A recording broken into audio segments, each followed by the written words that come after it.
Hi everyone, कैसे हो आप सभी लोग। आई होप आप लोग अच्छे होंगे। मैं हूं राहुल जयसवाल एंड स्वागत करता हूं आप सभी का एक बार फिर हमारे यूट्यूब चैनल JR ट्यूटोरियल्स में। फ्रेंड्स, आज अगेन आपके सामने एक मोस्ट इंपॉर्टेंट मैथ्स का लेक्चर वीडियो लेकर आ गया हूं दोस्तों, जिसमें हम पढ़ने वाले हमारे 8th स्टैंडर्ड के लिए मैथ्स सब्जेक्ट का एक और न्यू चैप्टर, एक बहुत ही बेहतरीन एंड फ्रेश चैप्टर आपके लिए शुरुआत करने जा रहे हैं दोस्तों, जिसका नाम है चैप्टर नंबर 14 कंपाउंड इंटरेस्ट। ठीक है दोस्तों, तो बहुत ही बेहतरीन टॉपिक है कंपाउंड इंटरेस्ट। तो आज हम लोग इसका पहला लेक्चर यानी कि लेक्चर नंबर 1 आपके लिए लेकर आ गए हैं, जो कि अगेन एक बहुत ज्यादा इंपॉर्टेंट लेक्चर वीडियो है। ये चैप्टर भी उतना ही ज्यादा इंपॉर्टेंट है आपके सिलेबस के लिए भी, आपके पढ़ाई के लिए भी। लेकिन एक कंपाउंड इंटरेस्ट को माना जाता है one of the wonder of the world. एक ऐसा चीज है जिसका कंसेप्ट अगर आप समझ सकते हो ना, तो लाइफ टाइम में जब आप करियर में जॉब कर रहे होंगे, बिजनेस कर रहे होंगे ना, तो ये कंपाउंड इंटरेस्ट अगर आपको इसका फंडा समझ में आ गया ना, तो आप बहुत ही पैसे कमा सकते हो अपने लाइफ में। तो आज का ये टॉपिक है, ध्यान से देखना। सबसे पहले आपको मैं मीनिंग बताऊंगा कि कंपाउंड इंटरेस्ट का मीनिंग क्या होता है, ठीक है, क्योंकि बहुत लोग को नहीं पता है आज भी कि ये कंपाउंड इंटरेस्ट का मतलब होता क्या है। ध्यान से देखना दोस्तों, आपने इसके पहले बहुत सारे चैप्टर्स में सिंपल इंटरेस्ट का फंडा समझा होगा। सिंपल इंटरेस्ट क्या होता है? सिंपल इंटरेस्ट यानी कि अगर आप कोई भी बैंक से उधार लेते हो पैसे, या फिर आप बैंक में अपना पैसा डिपॉजिट करते हो, सिंपल सा तरीका, हम जो नॉर्मल इंसान है, जो मिडिल क्लास लोग होते हैं दोस्तों, अपना जो पैसा है, मिडिल क्लास का, चाहे एक छोटा गरीब इंसान हो जिसके पास बैंक अकाउंट हो, चाहे वो बहुत ज्यादा अमीर करोड़पति अरबपति क्यों ना हो, हर कोई अपना पैसा जो है बैंक में रखता है, कोई अपने घर में संभाल के नहीं रखता है। ठीक है, तो बैंक में जब हम लोग पैसा भरते हैं, बैंक में पैसा हम लोग क्या करते हैं, डिपॉजिट जब करते हैं दोस्तों, तो बैंक वाला हमारा पैसा क्या करता है, यूज करता है। बैंक वाला क्या करता है, हमारा पैसा यूज करता है। तो लेट्स सपोज मैंने 10,000 रुपीज बैंक में डाला, एक साल के लिए डाला, ठीक है ना। नंबर ऑफ ईयर्स कितना है? नंबर ऑफ ईयर्स 1 ईयर है। और बैंक जो होता है ना, हमेशा कुछ ना कुछ इंटरेस्ट देता है, ठीक है ना। आपने वर्ड सुना होगा कि बैंक जो है इतना % इंटरेस्ट देता है। तो एक रेट ऑफ इंटरेस्ट करके एक चीज होता है, बैंक वाला बोलता है कि आप हमारे बैंक में पैसा रखो, आपको मैं हर साल जो है समझ लो 5% इंटरेस्ट दूंगा, 5% जो है मैं आपको इंटरेस्ट दूंगा। तो इसका मतलब क्या हुआ कि वो 5% जो भी हमने पैसा भरा रहेगा, उसका 5% मेरे को इसके साथ अलग से मिलता रहेगा। तो वही चीज को हम लोग क्या बोलते हैं, सिंपल इंटरेस्ट। तो अगर मैंने 10,000 रुपीज भरा था, ठीक है, तो 5% के हिसाब से जो भी पैसा होगा वो मुझे 10,000 के साथ में मिलेगा, यानी कि मेरे को एक साल के बाद 10,000 के ऊपर कुछ तो फायदा होगा। इसीलिए तो हम लोग बैंक में रख रहे हैं ना। अगर मैं वो 10,000 का 10,000 घर में एक डिब्बा ले लेता हूं, गुल्लक ले लेता हूं, उसमें 10,000 डाल के रख देता हूं और एक साल के बाद देखूंगा खोल के, तो वो 10,000 का 10,000 ही रहेगा दोस्तों, थोड़ा भी पैसा बढ़ेगा नहीं, क्योंकि आपने उसको घर में ही रखा है। लेकिन आप 10,000 को बैंक में आप रखोगे तो हो सकता है 10,000 के ऊपर आपको 200, 500, 1000 जो भी पैसा है वो इंटरेस्ट का पैसा अलग से मिल जाएगा, यानी कि आप पैसे को बढ़ा सकते हो। तो जो बड़े बड़े अरबपति खरबपति लोग जो है, लाइक उनका पैसा अगर बैंक में है, लेट सपोज आपके पास 1 करोड़ रुपया बैंक में है, तो 1 करोड़ के बदले आपको 1-1 लाख रुपया भी मिलता रहता है। तो समझ लो कि उसके पैसे से ही पैसा बनता है। तो that is nothing but the interest. तो यहां पे सिंपल इंटरेस्ट का फंडा आपने बहुत पहले पढ़ा भी होगा कि इंटरेस्ट का फॉर्मूला है PNR डिवाइड बाय 100। अगर मुझे इंटरेस्ट को कैलकुलेट करना है तो PNR को 100 से डिवाइड कर दो। P मतलब क्या होता है, प्रिंसिपल अमाउंट, यानी कि कितना पैसा भरा आपने, 10,000 रुपीज भरा, ठीक है। कितने साल के लिए भरा, 1 साल के लिए भरा। रेट ऑफ इंटरेस्ट कितना है, 5 डिवाइड बाय 100 कर दो, 2 zero cancel, 1 into 5 5, 5 multiply by 100 is 500, यानी कि 500 रुपया आपको क्या मिल गया, इंटरेस्ट मिल गया। 500 रुपया क्या मिल गया, इंटरेस्ट भरा। मतलब आपने अगर बैंक में 10,000 रुपया भरा होगा तो एक साल के बाद आपको 500 रुपया मिलेगा। कब मिलेगा, जब बैंक वाला आपको 5% के हिसाब से इंटरेस्ट देगा। पर इतना देते नहीं है, हार्डली 2%, 3%, 3.3% ऐसे इंटरेस्ट रेट मिलते हैं, ठीक है। या फिर आप फिक्स डिपॉजिट में भी रखते हो तो आपको इंटरेस्ट रेट मिलता है। तो ये जो इंटरेस्ट रेट होता है ना, ये क्या होता है, ये क्या होता है, सिंपल इंटरेस्ट होता है। लेकिन ये फंडा जो है नया, ये तो सिंपल इंटरेस्ट आपने पहले भी पढ़ा हुआ है, ठीक है ना। तो मैंने आपको जस्ट रिवाइज कराने के लिए पढ़ा दिया कि क्या होता है सिंपल इंटरेस्ट, ठीक है। अब एक जो फंडा हम लोग को पढ़ना है, क्योंकि चैप्टर का नाम हमारा सिंपल नहीं है, हमारा चैप्टर का नाम है कंपाउंड। तो कंपाउंड इंटरेस्ट एग्जैक्टली क्या होता है, सेम इंटरेस्ट ही है, लेकिन इसमें क्या होता है कि समझ लो आपने कुछ पैसा भरा था तो आपको क्या मिल गया, उसका सिंपल इंटरेस्ट मिल गया, ठीक है। तो वो सिंपल इंटरेस्ट भी आपने निकाला नहीं, वो पैसा उधर पे भी है। मतलब पहले आपने 10,000 रुपया भरा था, पहले आपने बैंक में 10,000 रुपया भरा था, एक साल के बाद वो कितना हो गया, 10,500 हो गया, ठीक है। अब 10,500 हो गया। अब 10,500 में यानी कि आपका 10,000 है और प्लस बैंक का भी 500 रुपया है, यानी कि इंटरेस्ट जो उसने दिया। अब यहां पे क्या होगा कि वो 500 रुपया जो आपने एक्स्ट्रा आ गया ना इंटरेस्ट का, उसका भी इंटरेस्ट लगेगा, जो भी परसेंटेज लगेगा, लेट्स सपोज 5% उसका भी इंटरेस्ट है। तो अगेन 500 प्लस 5% ऑफ 500 फिर से ही आपको मिलेगा, और इसका भी इंटरेस्ट अलग से मिलता रहेगा, यानी कि इसका भी इंटरेस्ट बढ़ते जा रहा है, इसका भी इंटरेस्ट बढ़ते जा रहा है, और धीरे धीरे वो चीज कंपाउंड होते जा रहा है। तो 1 साल के बाद, 2 साल के बाद, 3 साल के बाद double double double double double तो होता नहीं है, बट मैं आपको बता रहा हूं। तो सोचो ये कंपाउंडिंग का राज है। तो बहुत सारे लोग क्या होते हैं, उनको पता नहीं होगा दोस्तों। यहां पे मैं छोटा सा एक सीक्रेट शेयर करूंगा कि अगर आपको पैसे कमाने हैं तो लॉन्ग टर्म पर्सपेक्टिव सोचो, आज से 50 साल के बाद। तो समझ लो आप आज के दिन में अगर 1 लाख भी डालते हो तो हो सकता है वो 50 साल के बाद 10 लाख बन जाए। ठीक है ना, तो सोचो कितना कंपाउंड हो गया, 1 लाख का 10 लाख मिल रहा है 50 साल के बाद। तो ऐसा हो सकता है। मैं ये जो भी चीज बता रहा हूं एक नॉर्मली अंदाजे से बता रहा हूं, कोई भी कैलकुलेशन नहीं है, लेकिन रियल में ऐसा होता है दोस्तों। स्टॉक मार्केट में भी कंपाउंडिंग होती है। आप आज एक स्टॉक डाल रहे हो, ठीक है ना, बहुत सारे ऐसे स्टॉक है जिसको आप अगर 1980s में 1990s में, ठीक है ना, आज से 30 साल पहले 40 साल पहले अगर आपने पैसे डाले होते उस पर्टिकुलर स्टॉक में, अगर 10,000 भी डाले होते तो आज वो 400-500 करोड़ रुपया हो गया होता। तो सोचो कहां 10,000 कहां 400-500 करोड़, फर्क देख रहे हो। तो ये कैसे हो रहा है, कंपाउंडिंग हो रहा है। तो that is why compound interest is very important thing which we have to consider. ठीक है, तो सिंपल इंटरेस्ट का जिस प्रकार आपने फॉर्मूला देखा, ये मैंने आपको फॉर्मूला बताया, उसी प्रकार कंपाउंड इंटरेस्ट का भी एक फॉर्मूला होता है। वो फॉर्मूला मैं आपको लिखाऊंगा। कंपाउंड इंटरेस्ट के लिए एक फॉर्मूला होता है, लेकिन पहले हम लोग को निकालना सीखना होता है अमाउंट। ए का मतलब होता है अमाउंट, जो कि आपको पता ही है। तो अमाउंट का एक फॉर्मूला है जो कि होता है A is equal to P 1 plus R upon 100 raise to N. तो 1 plus R upon 100 raise to N जो है मेरा, ये क्या हो जाता है, मेरा कंपाउंड इंटरेस्ट का फॉर्मूला होता है, जिसमें आपका ए का मतलब होता है अमाउंट, जो भी अमाउंट टोटल पैसा होता है। पी का मतलब होता है प्रिंसिपल, जितना पैसा भरते हो बैंक में या फिर जितना पैसा आपको मिलता है। फिर आर का मतलब तो आपको पता ही है, रेट ऑफ इंटरेस्ट, ठीक है ना, रेट ऑफ इंटरेस्ट, जितना भी रेट ऑफ इंटरेस्ट बैंक वाला लगाता है या फिर जो भी कंपनी लगाती है। एन क्या होता है, नंबर ऑफ ईयर्स, कितना नंबर ऑफ ईयर्स के लिए आप पैसा डाल रहे हो। तो इससे आपको क्या मिलेगा, ये फॉर्मूले से आपको मिल जाएगा अमाउंट। लेकिन आपको अमाउंट चाहिए क्या, नहीं, आपको चाहिए कंपाउंड इंटरेस्ट। तो एक और फॉर्मूला होता है, लेकिन ये आपस में जुड़े हुए हैं। तो कंपाउंड इंटरेस्ट निकालने का फॉर्मूला होता है अमाउंट माइनस प्रिंसिपल। यानी कि अगर आपको कोई पूछेगा कि कंपाउंड इंटरेस्ट कैलकुलेट करके दिखाओ, तो सबसे पहले आपको अमाउंट कैलकुलेट करना पड़ेगा। एक बार ये फॉर्मूले से आपने अमाउंट कैलकुलेट कर लिया, तो वो अमाउंट से प्रिंसिपल को माइनस कर दो, जो भी पैसा आपने भरा रहेगा, तो आपको जो वैल्यू मिलेगा वो रहेगा आपका कंपाउंड इंटरेस्ट। ठीक है दोस्तों, तो उम्मीद करता हूं फॉर्मूले क्या होता है, कैसे कंसेप्ट है, कंपाउंड इंटरेस्ट क्या होता है, ये आपको समझ में आ गया। चलते हैं सीधा प्रैक्टिस सेट के ऊपर और आपको एक्चुअल में एग्जांपल सॉल्व करके दिखाते हैं। तो write down heading, that is practice set number 14.1। ठीक है दोस्तों, तो ध्यान से देखना, आज हमारा पूरा का पूरा प्रैक्टिस सेट 14.1 जो है मैं आपको कराऊंगा। कुछ एग्जांपल कराऊंगा, कुछ एग्जांपल आप लोग के लिए भी छोड़ूंगा, ताकि आप लोग प्रैक्टिस कर सको, नहीं तो आप पूरा प्रैक्टिस करते नहीं हो। ठीक है ना, ओके। तो चलिए पहले हेडिंग डाल देते हैं, कहां गया मेरा रेड मार्कर। ठीक है, चलो उद्घाटन कर देते हैं। यहां पे प्रैक्टिस सेट का क्या नाम है, प्रैक्टिस सेट नंबर 14.1। ठीक है, 14th पे पहुंच गए दोस्तों। एक यहां पे बहुत बड़ी बात है कि लगातार 14 चैप्टर तक हम लोग पहुंच गए विद इन 7 to 8 मंथ्स। ठीक है ना, 7-8 मंथ भी नहीं हुए आई गेस। ठीक है ना, मैंने शुरू किया था जून जुलाई के आसपास मैथ्स पढ़ाना। ठीक है, तो लगभग 6-7 महीने ही हुए हैं। तो आप सोच सकते हो कितना फास्ट हम लोग आए हैं। और हार्डली 1 महीना और दोस्तों 14 चैप्टर पहुंच चुके हैं, हार्डली और 2 चैप्टर आई गेस बचे हुए हैं इसके बाद। तो वो भी with in a month, 1 month के अंदर जितने भी लेक्चर आपके मैथ्स के होते हैं ना, उसी में आपका टोटली कंप्लीट हो जाएगा मैथ्स का सिलेबस। तो आपको बस प्रैक्टिस करना है और अच्छे मार्क्स स्कोर करना है और मेरा नाम रोशन करना है, बस और कुछ नहीं चाहिए दोस्तों बदले में। ठीक है दोस्तों, चलो शुरुआत करते हैं। चलो क्या है प्रैक्टिस सेट नंबर 14.1। तो क्या करना है इसमें, सबसे पहले अगर आप देखोगे यहाँ पे, ठीक है ना, अरे यार ब्लू मार्कर, हाँ ठीक है। तो सबसे पहले क्या करना है हम लोग को, प्रैक्टिस सेट 14.1 का सबसे पहला एग्जांपल सॉल्व करना है। तो क्वेश्चन नंबर 1 की अगर मैं बात करूं, आप देखोगे क्वेश्चन में, तो आपको पूछा है find the amount and compound interest. आपको मेन क्वेश्चन में पूछा है कि आपको क्या निकालना है, अमाउंट निकालना है जो भी आपको दिया रहेगा, एंड कंपाउंड इंटरेस्ट निकालना है, CI। ठीक है ना, कंपाउंड इंटरेस्ट निकालना है। तो क्वेश्चन नंबर 1 का सबसे पहला एग्जांपल हम लोग सॉल्व करेंगे। आपको कॉलम बना के दिया हुआ है, लेकिन कोई बात नहीं। क्वेश्चन नंबर 1 का 1 में दिया आपको प्रिंसिपल अमाउंट जो है वो दिया हुआ है 2,000 रुपया।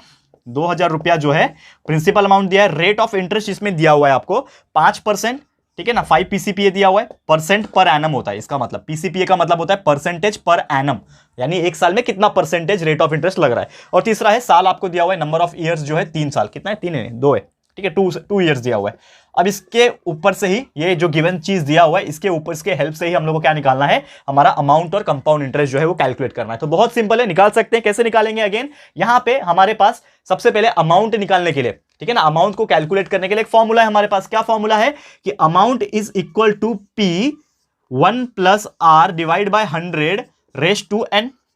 फॉर्मूला है हमारे पास, चलो ठीक है डाल देते हैं फॉर्मूला। तो A is equal to P कितना है हमारे पास, 2000 दिया हुआ है, ब्रैकेट में 1 प्लस R, R कितना दिया हुआ है 5, divide by 100 raise to N, यानी कि N कितना दिया है 2 साल। अब इसको कैसे सॉल्व करोगे यार, बहुत सिंपल है सॉल्व करना। बहुत सारे लोग यहां तक कर लेते हैं, लेकिन इसके बाद नहीं कर पाते, क्योंकि उनको कैलकुलेशन कैसे करना है वो नहीं सिखाया जाता है। तो यहां पे मैं वो भी सिखा रहा हूं दोस्तों। क्या करना है आपको, ये 2000 मल्टीप्लाई में है तो इसको कुछ नहीं करो, इसको ऐसे ही रख लो।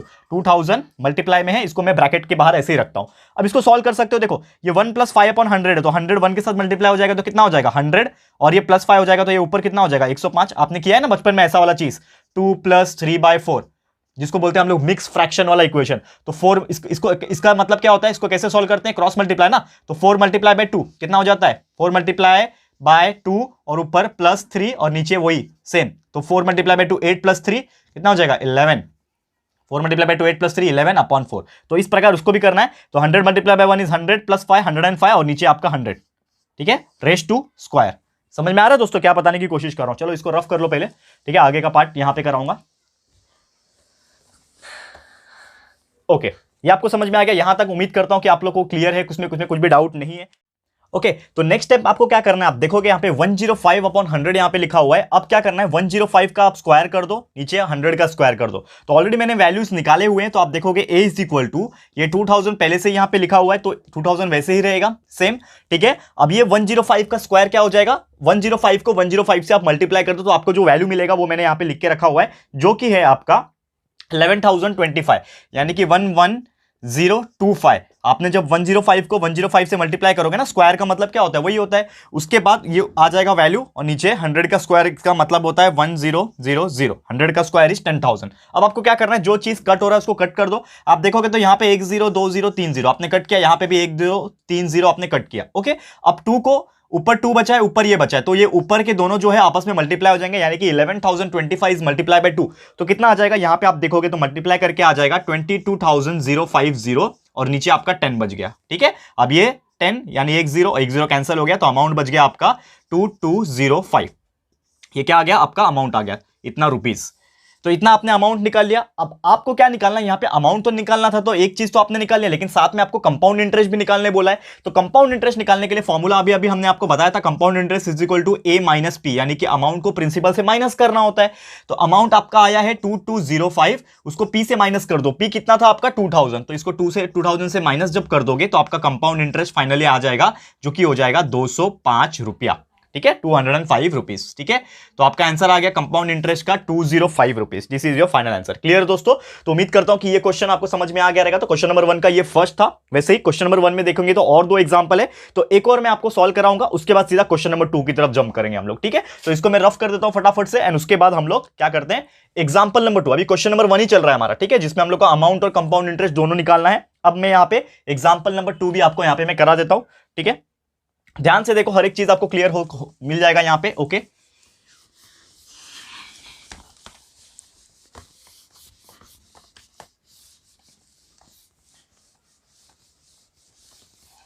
ओके, तो सेकंड चीज है यहां पे, जैसे मैंने बोला कि यहां पे हम लोग को करना है अभी एग्जांपल नंबर 2 सॉल्व। तो एग्जांपल नंबर 2 में क्या क्या गिवन दिया है हम लोग देख लगते हैं। यहां पे प्रिंसिपल अमाउंट जो दिया है वो दिया है 5000 rupees, p is equal to जो दिया है वो 5000 रुपीज दिया है। उसके बाद नेक्स्ट यहां पे रेट ऑफ इंटरेस्ट दिया हुआ है, r इज इक्वल टू कितना दिया हुआ है, रेट ऑफ इंटरेस्ट 8% दिया हुआ है, यानी कि 8PCPA, ठीक है। और नंबर ऑफ ईयर्स जो है वो दिया हुआ है 3 ईयर्स, यानी कि n is equal to 3 years दिया हुआ है। अब इसके हेल्प से हम लोग को क्या करना है, हमारा अमाउंट और प्रिंसिपल दिया हुआ है, अमाउंट और कंपाउंड इंटरेस्ट जो है इसका वैल्यू हमें कैलकुलेट करना है। तो कैसे कैलकुलेट करेंगे यहां पे हम लोग देखते हैं। ओके, तो सबसे पहले यहां पे हम लोग को सॉल्व करना पड़ेगा। We know the formula for a, that is a is equal to, amount को निकालना पड़ेगा, तो amount is equal to principal 1 + r/100 raise to n। ये फॉर्मूला हम सभी को पता है, ठीक है ना, मैंने बता दिया यहां पे। अब यहां पे आपको करना क्या है कि प्रिंसिपल अमाउंट जो भी वैल्यू दिया है, r का जो वैल्यू दिया है, n का वैल्यू जो दिया है, जो भी हमारे पास अवेलेबल है वो डाल देते हैं। तो a का वैल्यू यहां से मिलेगा हम लोग को, p कितना है 5000 डाल दिया, p की जगह पे 5000 मल्टीप्लाई पे ब्रैकेट में है 1 + r कितना है 8 divide by 100 raise to n, यानी कि रेज़ टू n कितना है हमारे पास 3। ये हो गया। इसको कैसे सॉल्व करेंगे, 100 multiply by 1 is 100 plus 8 is 108। तो आपका जो वैल्यू मिलेगा ये तो 5000 इधर पे पहले से ही है, ब्रैकेट में आप देखोगे तो 100 को 1 से मल्टीप्लाई करोगे तो 100 प्लस 8 यानी कि 108 ऊपर आ जाएगा और नीचे आपका 100 आ जाएगा। ये हो गया 108 डिवाइड बाय 100 और रेज़ टू 3। ओके, अब यहां पे आप क्या कर सकते हो, नेक्स्ट स्टेप में आप देखोगे तो ये 108 का क्यूब और 100 का क्यूब निकालना बहुत डिफिकल्ट होगा। मतलब 108 को 108 से मल्टीप्लाई करो, फिर जो वैल्यू मिलेगा उसको वापस से 108 को मल्टीप्लाई करो, तो क्यूब निकालना डिफिकल्ट है। तो क्यों ना इसको ही थोड़ा शॉर्ट कर दिया जाए। तो 108 को 100 से डिवाइड कर सकते हैं हम लोग, यस कर सकते हैं। तो a इज इक्वल टू, ये 5000 पहले से ही बाहर है, ठीक है ना, मल्टीप्लाई बाय, आप अगर देखोगे तो 108 और 100 को छोटा बना सकते हैं ना। कैसे बनाओगे छोटा, देखो 25 4 के टेबल में आप देखोगे तो 4 के टेबल में 108 आता है, तो 4 2 जा 8, 4 7 जा 28, यानी कि 27 को 4 से मल्टीप्लाई किया तो 108 से कट हो गया। वैसे ही 4 को हम लोग डिवाइड करेंगे तो 25 से कट हो जाएगा 100, यानी कि क्या बच रहा है अंदर 27 और नीचे आपका बच रहा है 25, तो 27 डिवाइड बाय 25। बस हमने क्या किया है, दोनों को 4 से डिवाइड कर दिया, तो दोनों को 4 से डिवाइड करेंगे तो छोटा बन गया, ऊपर 27 नीचे 25 बन गया, 27/25, और ये पूरे का है रेज टू क्यूब, ठीक है ना। अब यहां पे क्या करना है, a इज इक्वल टू 5000 पहले से ही है, अब इसको करना पड़ेगा कैसे भी करके क्यूब। तो मैं क्या करूंगा, क्यूब का मतलब क्या होता है, 3 बार मल्टीप्लाई करना, यानी कि 27 divide by 25 multiply by 27 divide by 25 multiply by 27 divide by 25, ऐसा हो गया। अब ये 25 को इसको कट कर सकते हैं, 25 1 जा 25 होता है, 25 2 जा 50 होता है, और ये 2 0, ठीक है। फिर एक और 25 कट हो सकता है, 25 1 जा 25, 25 4 जा 25 8 जा 200 होता है, 25 8 जा 200, तो आपने इसको भी कट कर दिया। तो क्या बच रहा है हमारे पास, देखो ऊपर क्या बच रहा है, 8 बच रहा है, और मल्टीप्लाई बाय ये 27 मल्टीप्लाई बाय 27 मल्टीप्लाई बाय 27, यानी कि 27 का क्यूब। तो 27 को 27 से मल्टीप्लाई किया, 27 से मल्टीप्लाई किया, ये तीनों को मल्टीप्लाई करके मैंने वैल्यूज जो है वो लिख के रखा हुआ है, जो कि आ रहा है 19683, 196 जो है 19683, ये 27 तीनों 27 को आपस में मल्टीप्लाई करके ऊपर आ गया, और नीचे अकेला क्या बच रहा है यहाँ पे 25। तो अब इसको आप सॉल्व कर लोगे तो आपका आंसर आ जाएगा, जो कि अमाउंट आपका आ रहा है 6298.56। ऊपर के दोनों को मल्टीप्लाई करो, 25 से डिवाइड करो, तो आपका आंसर आ रहा है 6298.56। ये मैंने वैल्यू पहले से निकाला हुआ है, ठीक है ना, बहुत ज्यादा टाइम हमारा वेस्ट होता है कैलकुलेशन में, दैट्स व्हाई हमने वैल्यूज पहले से निकाल के रखे ताकि आपको बता सके। आपको बस ये करना है, इसको और इसको मल्टीप्लाई करना है और इससे डिवाइड कर देना, आपका आंसर आ जाएगा। तो अमाउंट का वैल्यू मिल गया आपको, that is a is equal to 6298.56। अब आपको कंपाउंड इंटरेस्ट भी निकालना है, तो compound interest is equal to a minus p। तो a कितना है आपका 6298.56, प्रिंसिपल है आपका कितना 5000 रुपीज, डाल दो माइनस कर दो, आपका आंसर आ जाएगा। तो यानी कि कंपाउंड इंटरेस्ट फाइनली कितना आ रहा है, 6000 में से 5000 क्या, यानी कि 1298.56। This is your compound interest with rupees. Clear है दोस्तों, तो उम्मीद करता हूं कि ये भी क्वेश्चन का आंसर बहुत ही इजीली समझ में आ गया होगा। तो 1298 रुपया 1298.56 रुपीज जो है ये इसका कंपाउंड इंटरेस्ट है। अगर किसी ने 5000 रुपया लिया होगा 8% के हिसाब से 3 साल के लिए, तो उसको इतना कंपाउंड इंटरेस्ट मिलेगा। क्लियर है दोस्तों, तो उम्मीद करता हूं कि ये क्वेश्चन आपको बहुत ही इजीली समझ में आ गया होगा। बहुत सिंपल है, कुछ इससे सिंपल कुछ हो नहीं सकता। तो ये क्वेश्चन नंबर 1 का सेकंड एग्जांपल भी करा दिया। वैसे ही क्वेश्चन नंबर 1 में आप देखोगे तो तीसरा एग्जांपल भी है, जिसमें आपका प्रिंसिपल 4000 दिया हुआ है, रेट ऑफ इंटरेस्ट 7.5 दिया हुआ है, और नंबर ऑफ ईयर्स जो है वो 2 दिया है। तो ये आप लोग इजीली सॉल्व कर पाओगे, कोई परेशानी वाली बात नहीं है। तो ये मैं आप लोगों को होमवर्क दे रहा हूं। अब इसके बाद क्वेश्चन नंबर 2 जो है एक वर्ड प्रॉब्लम का क्वेश्चन है, वो मैं कराऊंगा। उसके बाद हम लोग आज का लेक्चर को स्टॉप करेंगे, ठीक है ना। तो ध्यान से देखो, एक और क्वेश्चन मैं ले लेता हूं, डायरेक्टली क्वेश्चन नंबर 2 की तरफ हम लोग जाते हैं। ओके, सबसे पहले मैं इसको रफ कर लेता हूं आप लोग के लिए, ठीक है, फिर हम लोग क्वेश्चन नंबर 2 आपके लिए कराएंगे। ओके, ध्यान से देखना दोस्तों, हर एक चीज यहां पे क्लियर होते हुए दिखाई दे रही होगी आपको, तो कोई टेंशन लेने वाली बात नहीं है। ओके,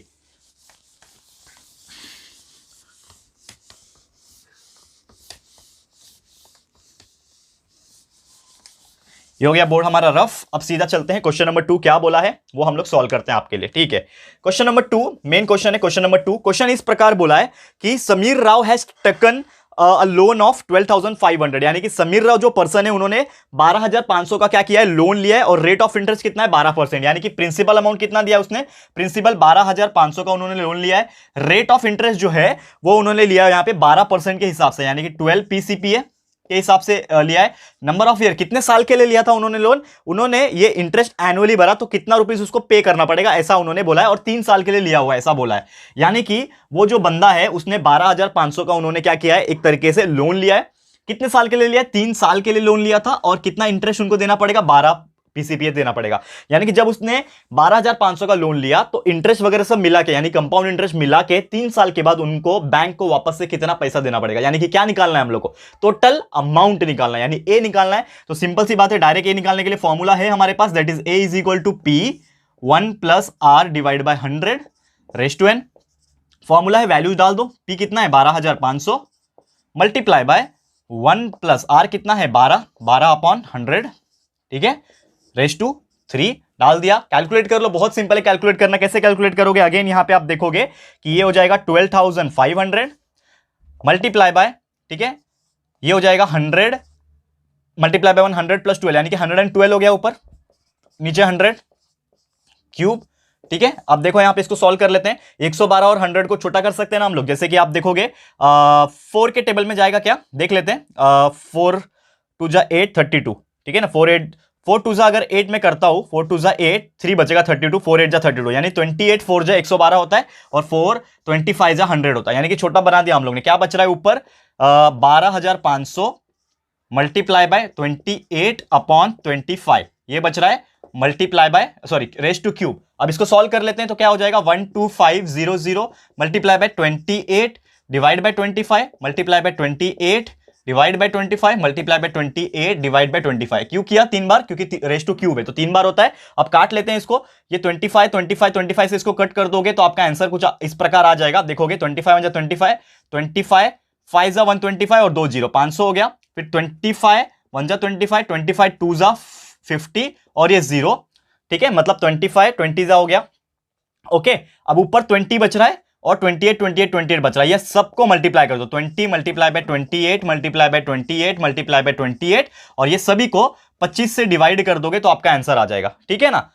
तो आपका फाइनली आंसर जो आया है, जो हमने कैलकुलेट किया हुआ है, बस आपको खुद से एक बार इसको मल्टीप्लाई करना पड़ेगा और 25 से डिवाइड करना पड़ेगा तो आपका आंसर आएगा, जो कि हमने ऑलरेडी निकाला हुआ है दोस्तों, 17,561 17,561.60 इज योर आंसर। यानी कि टोटल अमाउंट जो आपको देना पड़ेगा बैंक को, जो उसने इंसान ने 12,500 का लोन लिया 3 साल के लिए 12% के हिसाब से, तो उसको बैंक को कितना देना पड़ेगा 17,561। यानी कि एक तरीके से आप देखोगे तो 12,500 लिया और 17,500 दे रहा है, लगभग 5,000 रुपए एक्स्ट्रा उसको देना पड़ रहा है। क्यों? क्योंकि कंपाउंड इंटरेस्ट लगेगा ना। मैंने बैंक से लोन लिया तो मुझे फ्री में तो देगा नहीं, इंटरेस्ट लेगा मेरे से, तो मैंने उसको इतना पैसा दिया टोटल मिला के 3 साल के बाद। क्लियर दोस्तों? तो उम्मीद करता हूं कि ये भी क्वेश्चन आपको समझ में आ गया होगा।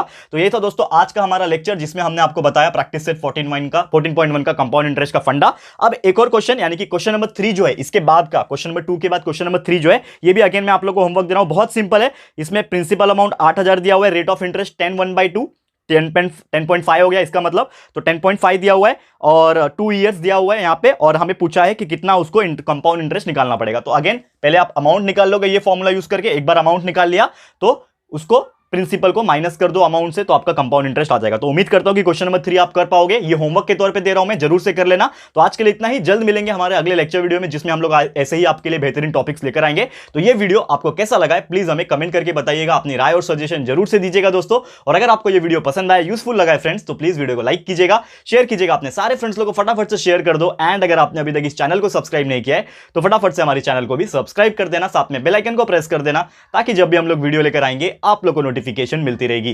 ठीक है फ्रेंड्स, तो मिलते हैं हमारे अगले वीडियो में। ये वीडियो देखने के लिए thank you and good bye.